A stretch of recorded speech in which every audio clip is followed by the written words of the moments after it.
बिस्मिल्लाहिर्रहमानिर्रहीम। Welcome to my YouTube channel. दोस्तों, आज के इस वीडियो में हम एक्सरसाइज नंबर 1.1 करने वाले हैं, जो कि क्लास 9th की बुक में है। तो सबसे पहले इसका क्वेश्चन नंबर फर्स्ट है कि find the order of the following matrices. यहाँ जो भी ये मैट्रिक्स दिए हुए हैं, इनका सब का मैट्रिसेस फाइंड करना है। बात आती है मैट्रिसेस किसे कहते हैं। ये है जमा है मैट्रिक का जमा है, जो कि मैट्रिक। तो सबसे पहले तो मैट्रिक किसे कहते हैं। Matrix is arrangement of number it closed by I square brackets. Matrix उसे कहते हैं जो कि किसी नंबर की तरतीब और वो ही नंबर किसी ब्रैकेट के अंदर बंद हो और उसी ब्रैकेट का एक मखसूस नेम हो।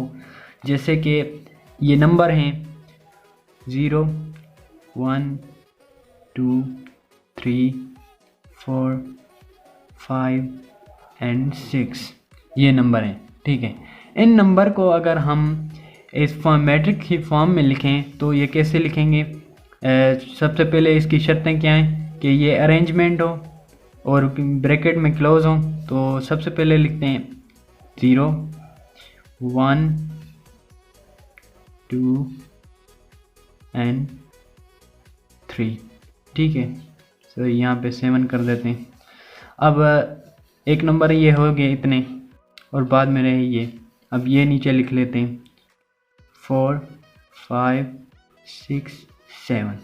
अब ये तरतीब में तो आ गए। अब इसको क्या है, अब इन तरतीब वाले नंबर को ब्रैकेट के अंदर बंद करना है।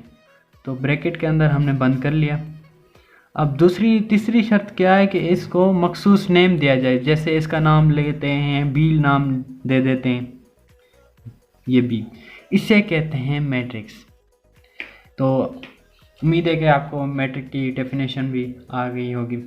मैट्रिक के मैट्रिसेस की डेफिनेशन तो आप आ गई। अब लिखा गया फाइंड द ऑर्डर। इन सब का ऑर्डर फाइंड करना है। और फिर ऑर्डर क्या होता है, तो ऑर्डर की डेफिनेशन ऑफ कोर्स आपको मैं बता देता हूँ। ऑर्डर ऑफ मैट्रिक किसे कहते हैं। ऑर्डर ऑफ मैट्रिक्स किस चीज़ को कहते हैं। The number of rows and column that matrix has is called its order of matrix. किसी भी नंबर की रो किसे कहते हैं, जो कि हॉरिजॉन्टल लाइन हो। जैसे कि ये हॉरिजॉन्टल लाइन हो, इस तरह सीधी लाइन, उसे कहते हैं रो। और रो एंड कॉलम, फिर कॉलम किसे कहते हैं। कॉलम वर्टिकल लाइन, हॉरिजॉन्टल लेटी हुई लाइन, और कॉलम और जो होता है वो खड़ी हुई लाइन। बात आती है जी यहाँ इसमें कितने कॉलम हैं, कितने रोज़ हैं। तो सबसे पहले इसमें कॉलम कितने, पहले हम फाइंड करते हैं रोज़। ठीक है, रोज़ इसमें कितनी है, 1, 2, क्योंकि ये 2 लाइनें रोज़ की, ये भी लाइन रोज़ की है और ये भी लाइन रोज़ की है। अब बात आती है इसमें कितने रोज़ थे। इसमें है रोज़ में आर से शो कर रहा हूँ, रोज़ हैं इसमें जी 2। ठीक है, अब बात यह है कि कॉलम कितने हैं इसमें। बी मैट्रिक में कॉलम कितने हैं।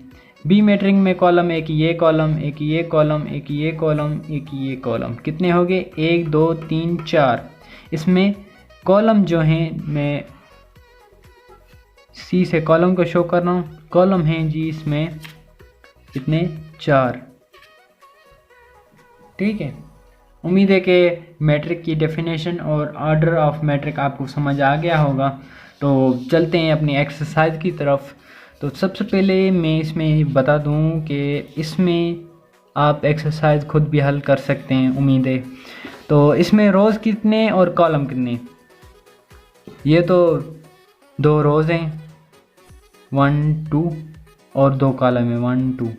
ठीक है, तो इसको राइट कैसे करते हैं। सबसे पहले रोज़ लिखते हैं, उसके बाद कॉलम लिखते हैं। तो जी ए मैट्रिक के अंदर कितने रोज़ हैं, रोज़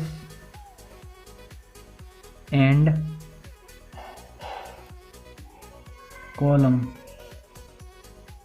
कॉलम्स।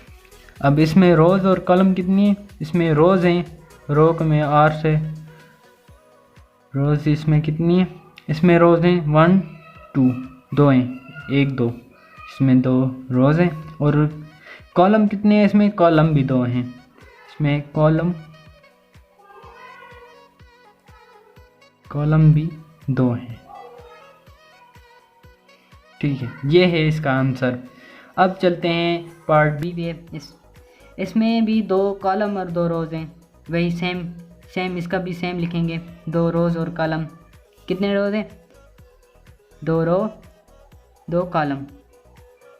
अब आती है इसमें सी पे। अब इसमें कितने रोज़ हैं? इसमें रो है 1, ठीक है, और इसमें कॉलम 2 हैं। रोज़ हैं इसमें जी 1, इसको हटा देते हैं, रो है।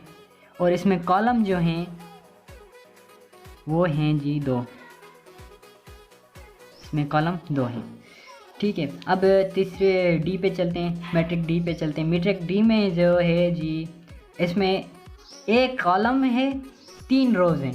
3 रोज़ हैं, पहले रोज़ लिख लेते हैं। रोज़ कितनी है इसमें? 3, 1 2 3 रोज़ हैं। और इसमें कॉलम कितने? 1, इसमें जी कॉलम है 1। अब नीचे आते हैं इस पे। इसमें बताना है कि इस मैट्रिक में रोज़ कितनी है, कॉलम कितनी? इसमें रोज़ है 1 रो 2 3 रोज़ हैं और 2 कॉलम हैं। 3 रोज़, 1 2 3 और 2 कॉलम 1 2। ठीक है, रोज़ कितनी है इसमें? 3 रोज़ लिखते हैं इसमें 3। इसमें कॉलम कितने? कॉलम हैं जी इसमें 2। ठीक है, अब इसमें एफ में कॉलम भी 1 है, रोज़ भी 1 है। इसको लिखते हैं कॉलम भी, सॉरी पहले रोज़ लिखते हैं, रो लिखते हैं, बाद में लिखते हैं कॉलम। इसमें 1 बाय 1।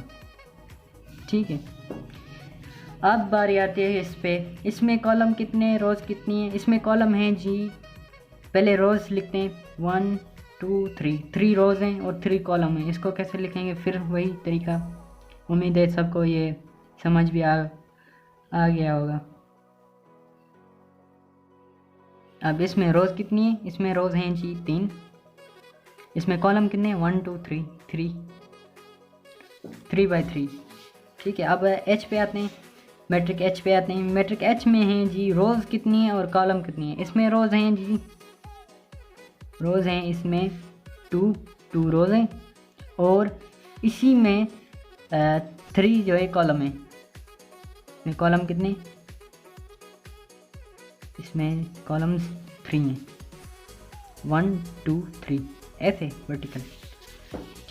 उम्मीद है कि ये एक्सरसाइज क्वेश्चन नंबर 1 आपको समझ आ गया होगा। तो चलते हैं क्वेश्चन नंबर 2 की तरफ। और अगर तुम लोग नए हो तो सब्सक्राइब करो, वो जो लाल वाला बटन है उस पर फूट फेंक के मारो या फिर मोमबत्ती, मुझे नहीं पता, बस क्लिक हो जाना चाहिए। तो क्वेश्चन नंबर 2 में कहा गया है कि which of the following matrices are equal, कि इस सब मैट्रिक्स में कौन कौन सी मैट्रिक्स आपस में इक्वल हैं, बराबर हैं।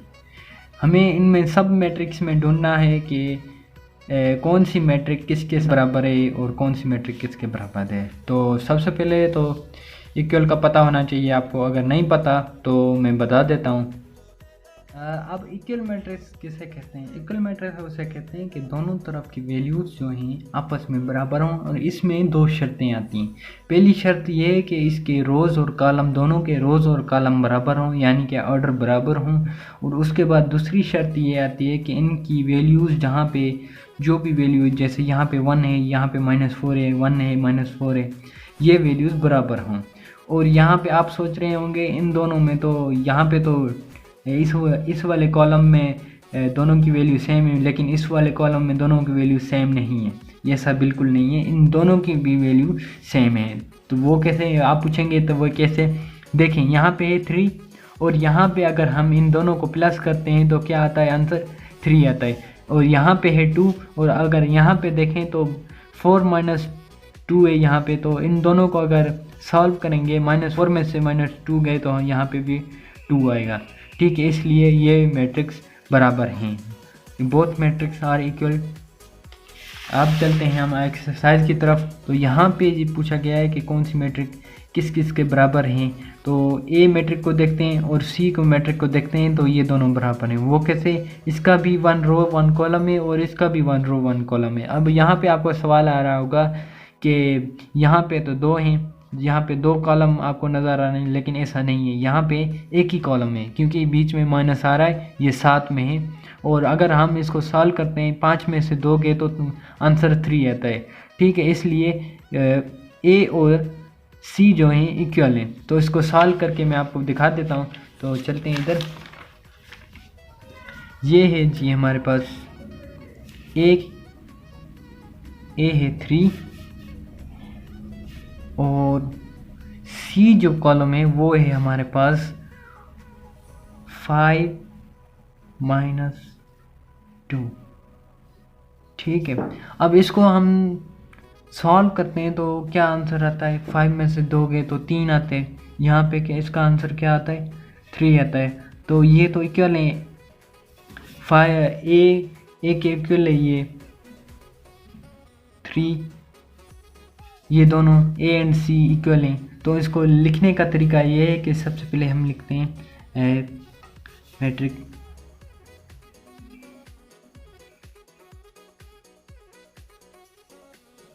ये लिखने का तरीका ये है कि ये मैट्रिक्स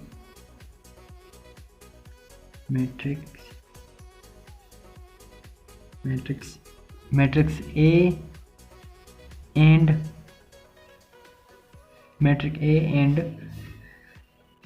सी आर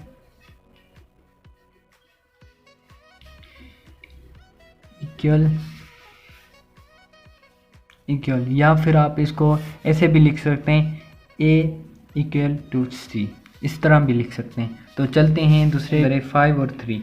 और यहाँ पे हमें देखना पड़ेगा कि 5 और 3 किस में आ रहे हैं। अगर हम गौर करें तो 5 और 3 हमें आई के अंदर आ रहे हैं। क्या देखें, यहाँ पे 3, यहाँ पे भी 3, और यहाँ पे 2 और 3 + 2 को करें तो 5 आता है, यहाँ पे भी 5 आता है। इसलिए ये दोनों मैट्रिक्स बराबर हैं। ये करके दिखाता हूँ मैं आपको।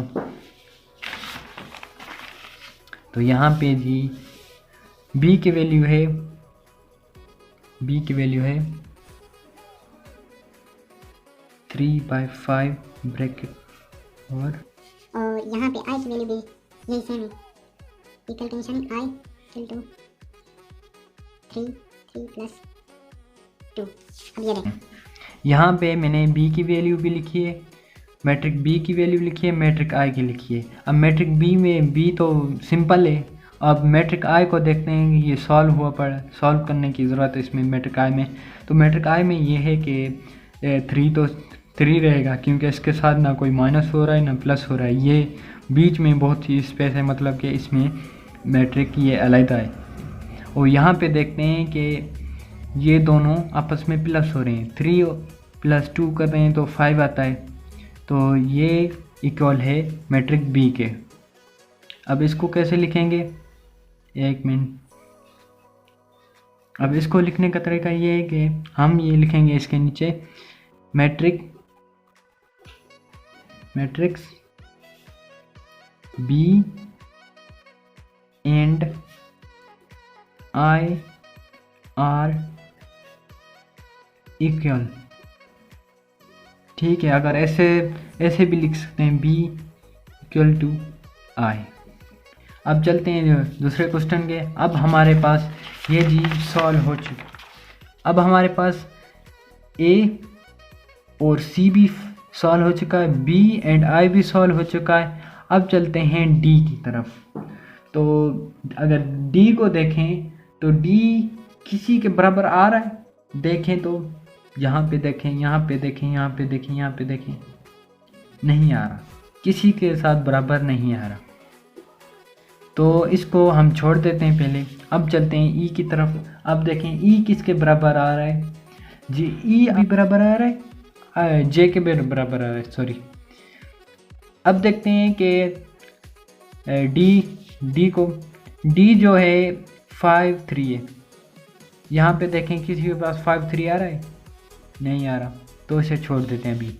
अब देखते हैं कि ई किसके बराबर है, यहाँ पे भी 4 है, वहाँ यहाँ पे भी 6 है। अगर हम एच में जाते हैं तो ये भी इसी में सॉल्व हुआ पड़ा है, यहाँ पे 4 है, यहाँ पे 6 है, और यहाँ पे 0, यहाँ पे 2 है, और यहाँ पे भी इस तरह है 0 2, यहाँ पे भी 0 2। तो दूसरा देखते हैं, दो और भी मैट्रिक हो रही हैं, और यहाँ पे देखें जे की तरफ, जे भी हो रहा है, यहाँ पे भी 4 आएगा और यहाँ पे 6 हो गया, 4 + 2 6 आएगा, ठीक है। और यहाँ पे 2 - 2 0 आएगा, और यहाँ पे 0 + 2 2 आएगा। तो इसकी ई की मैट्रिक ई की जो है एच भी मैट्रिक इक्वल है और जे भी मैट्रिक इक्वल है। वो कैसे, तो करके आपको मैं दिखा देता हूँ। तो सबसे पहले हम इनकी वैल्यू लिख लेते हैं। ये वैल्यू मैंने लिख ली है। तो अब देखते हैं, ये दोनों बराबर हैं, ई और एच तो बराबर हैं। अब बारी आती है इसको सॉल्व करने की, जे की बारी होती है। तो जे को सॉल्व करते हैं हम। तो जे के अंदर है जी 2 और 2 + 2 कितना होता है, 4 होता है। तो यहाँ पे लिखते हैं, पहले ब्रैकेट डाल लेते हैं, यहाँ पे 4, और इसमें देखते हैं 2 + 4 में कितना आता है, 6 आता है। तो 6 लिख लेते हैं। और यहाँ पे 2 प्लस का है और 2 माइनस का है, दोनों कैंसिल हो जाएंगे, यहाँ पे क्या आएगा, 0, ठीक है। और यहाँ पे है 2 + 0, 2 + 0 तो 2 आएगा, तो 2 लिख लेते हैं। अब देखें कि मैट्रिक ई, मैट्रिक एच और मैट्रिक जे आपस में इक्वल हैं, तो इनको कैसे लिखते हैं। तो सबसे पहले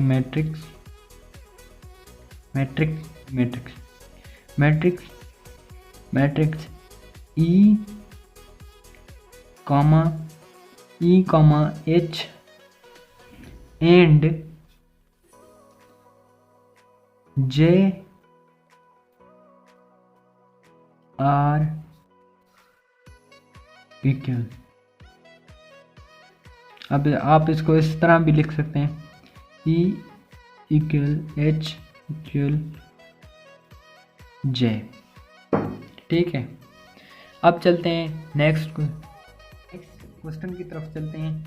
तो यहाँ पे हमने ए भी कर लिया है, बी भी कवर कर लिया है, सी भी कर लिया है, डी ऐसे समझो कर लिया है क्योंकि ये किसी के बराबर नहीं आता, और ई भी कर लिया है। अब आता है एफ में कितने रोज़ हैं, 2 शर्तें होती हैं हर चीज़ में, 2 रोज़ हैं और 1 कॉलम है।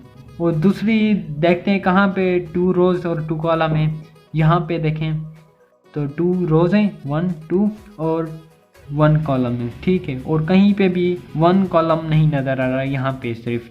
अगर इसको सॉल्व करते हैं, 3 में से 3 गया तो 2 आएगा, और यहाँ में 3 + 3 से क्या आएगा, 6 आएगा। इसको सॉल्व करते हैं, अभी लिखता हूँ। यहाँ पे एफ़ की वैल्यू लिखते हैं।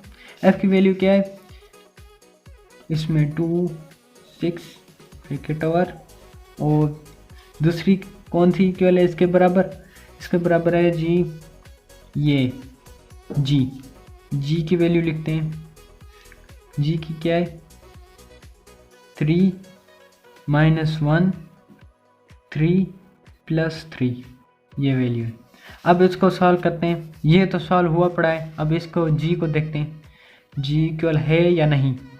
तो सबसे पहले 3 में से 1 गया, 3 में से 1 गया तो 2 आएगा, और 3 + 3 6 आएगा। तो ये हो गया, ये F matrix is equal to G matrix लिखते हैं। ये दोनों मैट्रिक बराबर आ गए हैं। अब मैट्रिक्स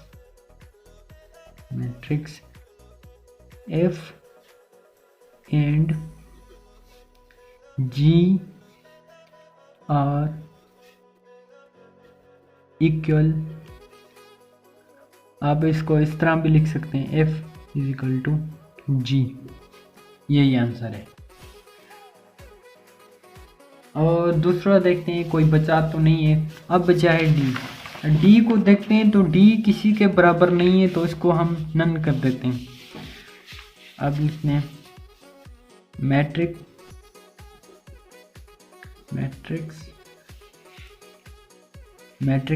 डी इज, अब matrix D is not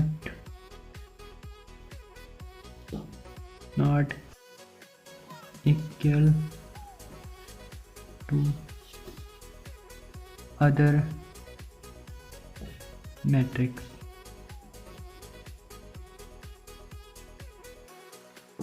matrix D जो है किसी के बराबर नहीं है। ठीक है, तो उम्मीद है कि क्वेश्चन नंबर 1 और क्वेश्चन नंबर 2 आपको समझ आ गया होगा, एक्सरसाइज नंबर 1। तो चलते हैं क्वेश्चन नंबर 3 पे। तो क्वेश्चन नंबर 3 में कहा गया है the find the value of a b c and d which the matrix equation. हमें इनमें से सब जो भी दो मैट्रिक्स दिए होंगे ये दोनों आपस में बराबर हैं, लेकिन हमें इसमें ए बी सी और डी की जो है वैल्यू फाइंड करनी है। तो चलते हैं क्वेश्चन की तरफ। यहाँ पे मैंने वैल्यू लिख ली है, तो चलते हैं इसे सॉल्व करते हैं। सबसे पहले तो हमें इक्वेशन बनानी पड़ेगी। तो इक्वेशन कैसे बनाते हैं, सबसे पहले ये वाली जो वैल्यू है इसको बराबर करना है इसके साथ। तो लिख लेते हैं पहले ये वाली a plus c equal to 0, फिर a plus 2b equal to ये वाली वैल्यू इसके बराबर है -7। अब ये वाली वैल्यू लिख लेते हैं c -1 इक्वल टू 3, ये 3 के बराबर है। और लास्ट में हम ये वाली वैल्यू लिख लेते हैं 4d -6 इक्वल टू 2d। तो अब हम इन सबको जो है इक्वेशन का नाम दे देते हैं। ये हम देते हैं इक्वेशन नंबर 1, इसे 2,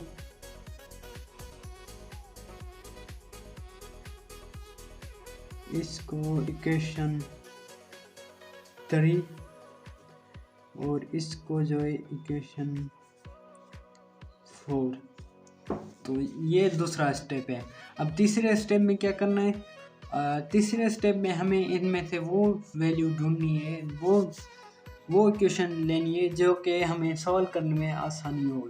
तो इक्वेशन नंबर अगर हम 3 को देखते हैं तो 3 में हमें 1 की वैल्यू फाइंड करनी है, और दूसरा क्वेश्चन इक्वेशन नंबर ए में देखते हैं 1 में देखते हैं तो हमें 2 की वैल्यू फाइंड करनी है। इक्वेशन नंबर 2 में भी हमें 2 की फाइंड करनी है। इक्वेशन नंबर 3 में भी हम 4 में भी हम 1 की वैल्यू फाइंड कर सकते हैं, लेकिन हम इक्वेशन नंबर 3 को चूज़ करेंगे। तो यहाँ पे हमें लिखना है फ्रॉम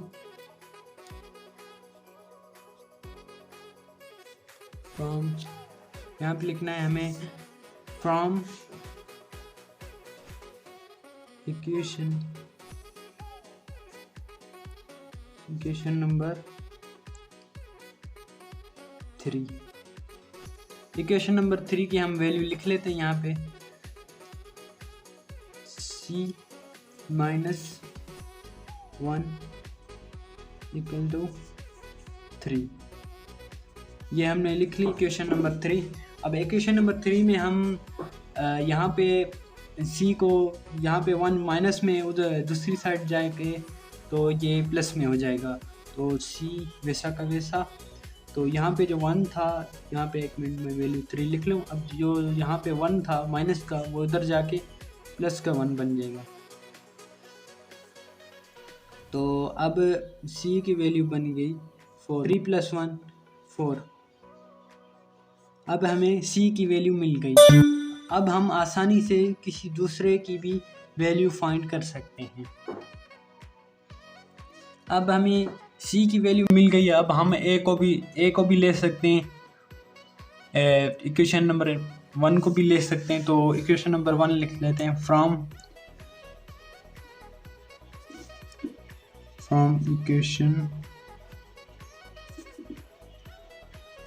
इक्वेशन नंबर 1।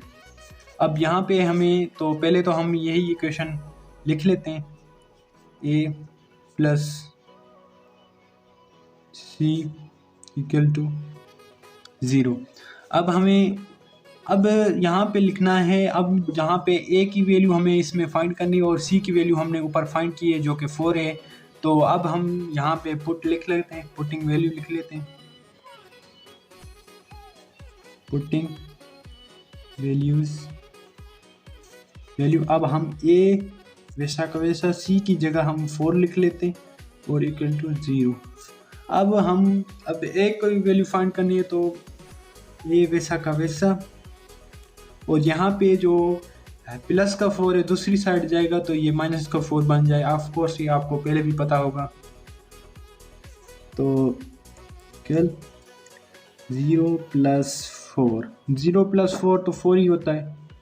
तो इसको ये यहाँ पे प्लस का हो रहा था, सॉरी यहाँ पे माइनस का, एक मिनट में यहाँ पे लिख लेता हूँ। यहाँ पे माइनस का 4 और यहाँ पे माइनस का 4, ये आ गई हमारी ए की वैल्यू जी, ए = -4।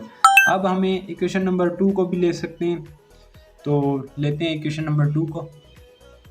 अब मैं इक्वेशन नंबर 2 लिख लेता हूँ। तो इक्वेशन 2, अब इसकी मैं वैल्यू लिख लेता हूँ इक्वेशन नंबर 2 की, a + 2b = -7। अब हमें a की भी वैल्यू पता है तो लिख लेते हैं पुटिंग द वैल्यू। मैं शॉर्टकट में लिख रहा हूँ। बट a की वैल्यू हमारे पास क्या थी, -4, और ये वैसा का वैसा 2b = -7। अब हमने वैल्यू लिख ली, a की वैल्यू लिख ली -4 + 2b = -7। ठीक है, अब क्या करना है, अब हमें जो 4 यहाँ पे माइनस हो रहा है और दूसरी साइड है जाके वो प्लस हो जाएगा। तो लिख लेते हैं 2b = -7 प्लस का 4, यहाँ पे माइनस हो रहा, दूसरी साइड जाके ये प्लस हो गया। तो अब क्या करना है, अब हमें इन दोनों को सॉल्व करना है। तो अब यहाँ पे 7 माइनस के और प्लस के 4 हैं, तो कितने आएंगे, 3, और साइन कौन सी होगी, बड़ी वैल्यू की, जो कि माइनस और इक्वल टू 2b। ठीक है, अब ये क्या करना है, अब हमें करना है यहाँ पे जो 2b मल्टीप्लाई हो रहा है और दूसरी साइड जाके ये 2 जो है डिवाइड हो जाएगा। तो यहाँ पे 20 वैसा का वैसे, और दूसरी साइड जो -3 है वो डिवाइड, ये 2 जो इधर मल्टीप्लाई हो रहा था वो दूसरी साइड जाके ये डिवाइड हो जाएगा। इसको हम ऐसे भी लिख सकते हैं, अगर और सिंप्लीफाई करके लिखें तो, या ऐसे भी लिख सकते हैं 1.5।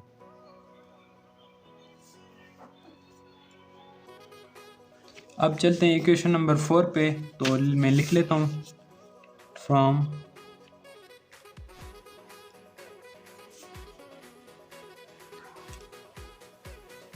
इक्वेशन नंबर, मैं इक्वेशन लिख लेता हूँ यहाँ पे। तो मैंने इक्वेशन नंबर 4 भी लिख ली है। अब इसको सॉल्व करते हैं। तो इसको सॉल्व तो थोड़ा मुश्किल लगेगा लेकिन है आसान। तो सबसे पहले तो हम जो यहाँ पे -6 हो रहा है और दूसरी साइड जाके ये +6 बन जाएगा। तो इसको इस तरह करना है, 4d = 2d, ये 6 दूसरी साइड जाएगा तो ये प्लस का बन जाएगा +6। अब क्या करना है, अब जो यहाँ पे 2 है ये दूसरी साइड जाएगा, यहाँ पे प्लस हो रहा है तो दूसरी 2d जो यहाँ पे प्लस हो रहा है तो दूसरी साइड जाके ये माइनस हो जाएगा। तो लिख लेते हैं 4d - 2d = प्लस का 6, प्लस लिखो या ना लिखो 6। अब हम इसको सॉल्व करते हैं। तो माइनस का 2d और प्लस का 4d, तो आंसर क्या आएगा 2d, और साइन जो है बड़ी वैल्यू का प्लस का, प्लस लिखें या ना लिखें कोई नहीं, और यहाँ पे आएगा 6। और यहाँ पे जो 2 यहाँ पे मल्टीप्लाई हो रहा है d के साथ और दूसरी साइड जाके ये डिवाइड हो जाएगा। तो d वैसा का वैसा 6 / 2। अब इसको सिंप्लीफाई करें, 2 × 1 2 3 6, इसकी 1, या इसको सिर्फ सिंपल 3 भी लिख सकते हैं। तो एंड में क्या लिखना है, एंड में लिखना है सो ए की वैल्यू क्या है -4, बी की वैल्यू क्या है, बी की वैल्यू है -3/2 भी लिख सकते हैं, और